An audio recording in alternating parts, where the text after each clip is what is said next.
Decision 2020 now. NBC Chicago wants to make sure that you are ready for this election. So this week, we launched our Illinois Voters Guide. It's really great. It's included in our coverage.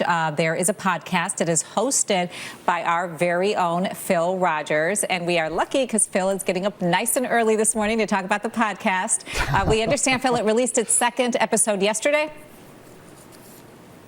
That's right, Zoraida, and this time we're looking at a lot of races that may not be on people's radar. You know, one of the advantages of doing a podcast is you get to talk to really whip-smart people, and we have one of the whippest-smartest ones this time, Shelby Bremer, our digital editor over on the website, who just has her eyes on all the races across Illinois and has kind of a scary knowledge of politics. Oh, you know what? I'm going to agree with you on that. I think she's awesome. We talked to her the other day as we were launching this. I told her smart and beautiful. It's like a winning combination. So I want to talk about one of Can't beat that. One of the races. It's in the 14th Congressional District. It's incumbent Lauren Underwood taking on Jim Oberweis. Why is this race so important?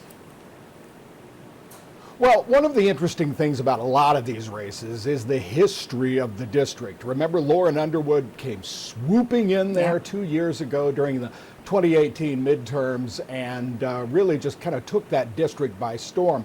And now she's facing off against Jim Oberweis, the ice cream magnate, and we know him well. He's a perennial candidate in Illinois. He's actually a state senator right now. He's the senator in the 25th district. He's run for Senate before. He's run for governor in 2006. He ran for this very seat in 2008. And remember one thing about this seat, Zoraida.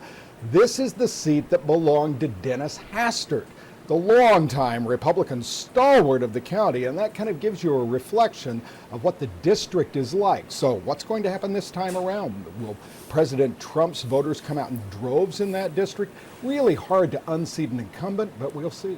All right. Another race you highlight is Illinois' 6th district. That's Jeannie Ives taking on incumbent Sean Casten. What should people know about that particular race? Well, once again, Sean Casten, brand new congressman, came in 2 years ago. We all know Jeannie Ives, and the interesting thing about her is she mounted a surprisingly stiff challenge to Bruce Rauner in the gubernatorial primary last time out. Didn't beat him, but actually turned out a pretty big turnout on her behalf. And of course, that district, once again, interesting history. Henry Hyde, the longtime stalwart out there, Republican, former chairman of the Judiciary Committee, author of the Hyde Amendment in Congress, and of course the man that spearheaded the impeachment of Bill Clinton. So once again, a lot of Republican voters out there with a Democratic congressman. It'll be an interesting race to watch. You know, I think you sold yourself short, Phil, on how wonky you are also about all of this information. I love the fact that we can throw anything at you. So here's my last one, because we talked to Kate Snow yesterday about QAnon. She gave us a preview here on our show. She really dug deep into QAnon on the Today Show yesterday. It's playing a big role in this year's election. What can you tell us about the two candidates on the ballot in Illinois who have ties to this group? Yeah, that's in the 1st and 2nd districts. That's where Bobby Rush and Robin Kelly are the incumbent Congress people. There are two challengers out there, Philonise White and Teresa Rayborn, both with QAnon ties. You're going to love on the podcast when Shelby talks about her conversations with Teresa Rayborn and just the out-and-out refusal to disavow what that conspiracy theory stands for. And remember one thing, Zoraida, I wrote this down because I think it's important. 81 QAnon candidates campaigned this time out across the United States for House seats. 25 of them, 25, will be on the ballot in November.